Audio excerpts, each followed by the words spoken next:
Good morning students. आज हम लोगों का 5 डेज है और हम लोग प्रेजेंट इंडिफिनिट और पास्ट इंडिफिनिट पढ़ चुके हैं।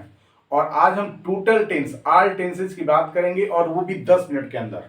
और जो स्टूडेंट्स हल्का भी टेंस जानता हो, ठीक है ना, उसके लिए स्पीकिंग बहुत ही कारगर होगी। ठीक है, सबसे पहले देखिए, ये सेंटेंस है कि मैं तुम्हारा इंतजार करता हूँ। ये प्रेजेंट इंडिफिनिट हो गया। इंतजार करता था पास्ट, इंतजार करूंगा फ्यूचर इंडिफिनिट, कर रहा हूं, कर रहा था, कर रहा हूंगा, किया हूं। तो जिसको ऐसा लग रहा है कि आई कैन मेक इट, मैं बना सकता हूं इसे, उसको तो कोई दिक्कत नहीं है।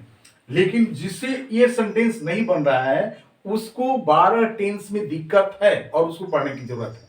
Need for that. If you want to speak English then you should have such kind of the knowledge. अगर ऐसा नॉलेज नहीं है तो आप कभी नहीं बोल सकते, कैन नेवर।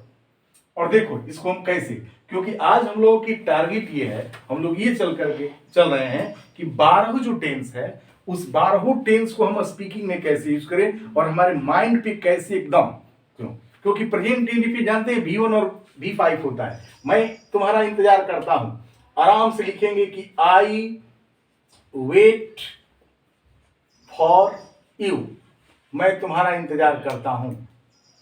अगर ये हो कि मैं तुम्हारा इंतजार करता था तो तुरंत माइंड में आना चाहिए कि वेटेड, कितना है, आई वेटेड। मैं इंतजार करूंगा तो आई विल। अब ये माइंड में होना चाहिए आपके बेटा कि विल का प्रयोग स्पीकिंग में चल रहा है। आई विल, विल, स्पीकिंग केवल विल चलता है। मैं इंतजार कर रहा हूं, आई एम वेटिंग। देखिए क्या है, मैं इंतजार कर रहा था, आई वॉज वेटिंग। मैं इंतजार कर रहा हूंगा, I be waiting, I will be waiting.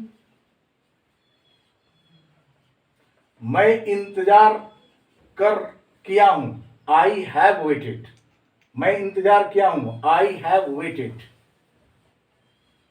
मैं इंतजार किया था, आई हैड वेटेड। मैं इंतजार किया हूंगा, आई विल हैव वेटेड। देखिए ये टोटल टेंस चल रहा है। इसके बाद बचा आपका कि मैं घंटों से तुम्हारा इंतजार कर रहा हूं। मैं घंटों से तुम्हारा, तो हैव बीन का प्रयोग करेंगे। I have been waiting for you for hours. मैं तुम्हारा घंटों से इंतजार कर रहा था, आई हैड बीन हो जाएगा, आई हैड बीन वेटिंग। मैं तुम्हारा घंटों से इंतजार कर रहा हूँ, I will have been waiting. मेरे बात समझने की कोशिश करो। आप प्रैक्टिस भी करोगे, एक सेंटेंस को, किसी भी एक सेंटेंस को उठा लेना है और एक सेंटेंस को उठा करके 5 मिनट के अंदर, जैसे मैंने एक सेंटेंस उठाया कि मैं तुम्हारा इंतजार करता हूं, आई वेट फॉर यू। इंतजार करता था, आई वेटेड फॉर यू। इंतजार करूंगा, I will wait for you, I am waiting. तो ये आपका अगर माइंड में सेट है कि हैज, हैव, हैड, विल है। देखिए 10 से 12, ये present indefinite, past indefinite, future indefinite, present continuous, past continuous, future continuous, present perfect, past perfect, future perfect, present perfect continuous, past perfect continuous, future perfect continuous. ये 12 tense है आपका, ठीक है ना। ये 12 टेंस है आपको। आप मान लीजिए ये 1 2 3 एक कॉम्बिनेशन, ये पूरा पूरा हो गया आपका सिंपल। सिंपल, तो सिंपल में आपका हो गया प्रेजेंट, पास्ट और फ्यूचर। ये तीनों हो गया आपका कंटिन्यूअस, तीनों का कंटिन्यूअस, प्रेजेंट, पास्ट और फ्यूचर। ये हो गया परफेक्ट, तो तीनों का परफेक्ट हो गया, प्रेजेंट, पास्ट और फ्यूचर। और ये परफेक्ट कंटिन्यूअस हो गया, परफेक्ट कंटिन्यूअस। इतना ही से काम नहीं चलेगा आपको।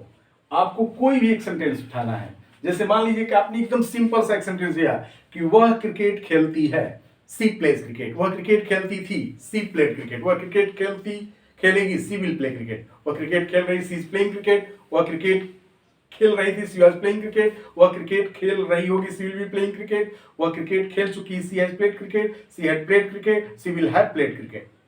वह क्रिकेट घंटों से खेल रही है, she had been playing cricket for hours. वह घंटों से क्रिकेट खेल रही थी, she had been playing cricket for hours. वह घंटों से क्रिकेट खेल रही होगी, she will have been playing cricket for hours.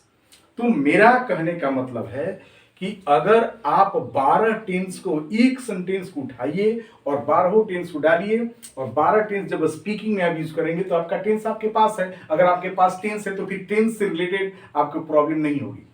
उसी तरह से फिर उसका निगेटिव बनाइए, फिर उसका इंट्रोगेटिव बनाइए, फिर उसका इंट्रोगेटिव दो वर्ड जैसे इंट्रोगेटिव वर्ड्स के साथ बनाइए। और इस तरह से अगर आप करते हैं, अगर अभ्यास करते हैं तो 12 टेंस का आपका 12 टेंस हमेशा के लिए हो जाएगा।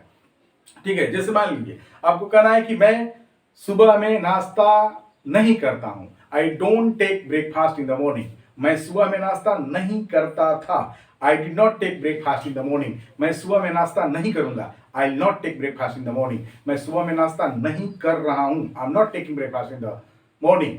मैं सुबह में नाश्ता नहीं कर रहा था, I was not taking breakfast in the morning. मैं सुबह में नाश्ता नहीं कर रहा हूं, I will not be taking breakfast in the morning. मैं सुबह में नाश्ता नहीं किया हूं, I have not taken breakfast in the morning. मैं सुबह में नाश्ता नहीं किया था, I had not taken breakfast in the morning. मैं सुबह में नाश्ता नहीं किया हूंगा, I will not have taken breakfast in the morning. मैं सुबह में नाश्ता कई दिनों से नहीं कर रहा हूं, I have not been taking breakfast in the morning for many days.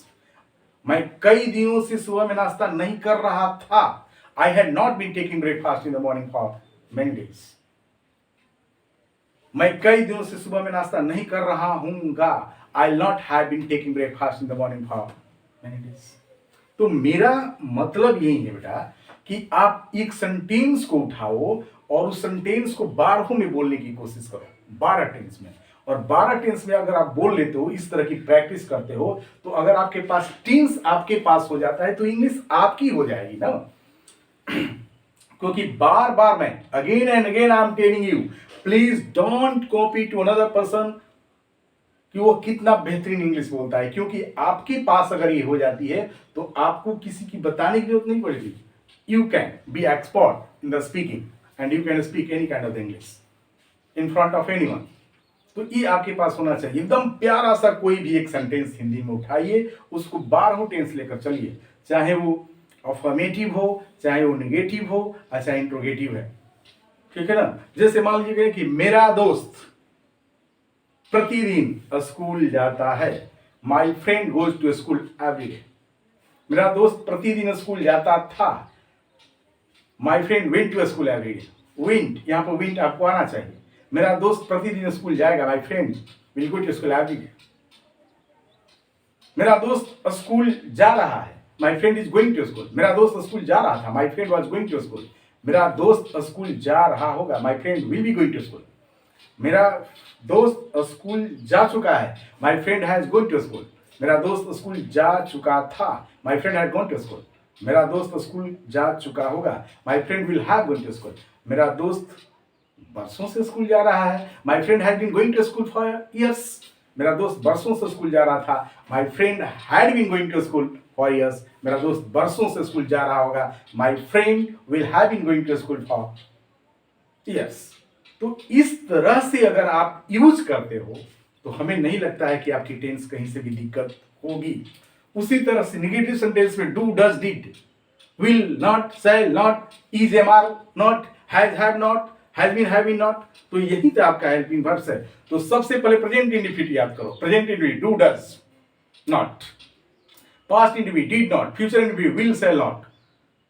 Present continuous is, am, are not. Past continuous was, are not. Future continuous will not be, shall not be. Present perfect has, have not. Past perfect had not. Future perfect will not have, shall not have. Present perfect continuous has not been, have not been, had not been, will not have been. तो इस तरह से अगर आप लेकर चलते हो तो मुझे ऐसा लगता है कि आपका टेंस आपके पास होगा। और जब आपके पास हो जाएगा तो टेंस से रिलेटेड आपकी समस्याएं खत्म हो गई। तो हम लोगों के ये 5वां दिन था और 5वां दिन जो कारवां था ये टेंस से रिलेटेड था। तो इस तरह से कोई भी एक सेंटेंस को उठाइए और आराम से बोलिए। ठीक है, एक बार फिर मैं आपको एक अलग से टेंस ले रहा हूं और वो टेंस आपका ये है, ठीक है, कि वे लोग अंग्रेजी बोलते हैं, दे स्पीक इंग्लिश। वे लोग अंग्रेजी बोलते थे, they spoke English. They will speak English, they are speaking English. They were speaking English, they will be speaking English. They have spoken English, they had spoken English, they will have spoken English, they have been speaking English for hours, they had been speaking English for hours, they will have been speaking English for hours। तो इस तरह से आप कोई भी एक sentence उठाओ, उसको 12 हिंदी। अब आपको 12 हिंदी ही नहीं बनाना आएगा तो इंग्लिश 12 कैसे बनाएंगे? आप आराम से कॉपी लीजिए और कॉपी लेने के बाद उसके 12 लिखिए, ठीक है ना, कि मैं पत्र लिखता हूं, मैं पत्र लिखता था, मैं पत्र लिखूंगा, मैं पत्र लिख रहा हूं, मैं पत्र लिख रहा था, मैं पत्र लिख रहा हूंगा, मैं पत्र लिखा हूं, मैं पत्र लिखा था, मैं पत्र लिख चुका हूंगा, मैं पत्र घंटों से लिख रहा हूं, मैं पत्र घंटों से लिख रहा था, मैं पत्र घंटों से लिख रहा हूंगा। अगर ये बात लिख ले रहे हैं तो फिर उसको ट्रांसलेट करिए अपने से, और ये ट्रांसलेट जब कर लेते हैं तो आप समझिए कि आपका 12 टेंस आपके पास हो गया, ठीक है ना। I write letter, I wrote letter, I write letter, I am writing letter, I was writing letter, I be writing letter, I have written letter, I had written letter, I will have written letter, I have been writing letter for hours, I had been writing letter for hours, I will have been writing letter for hours। I think you will do like this, you can speak well English। This is not a problem for you। तो अगर आपको ये suggestion अच्छा लगता है तो एक like और सब्सक्राइब करिएगा, और अगली बार हम वर्ड मीनिंग के साथ आपके आएंगे। थैंक यू बेटा।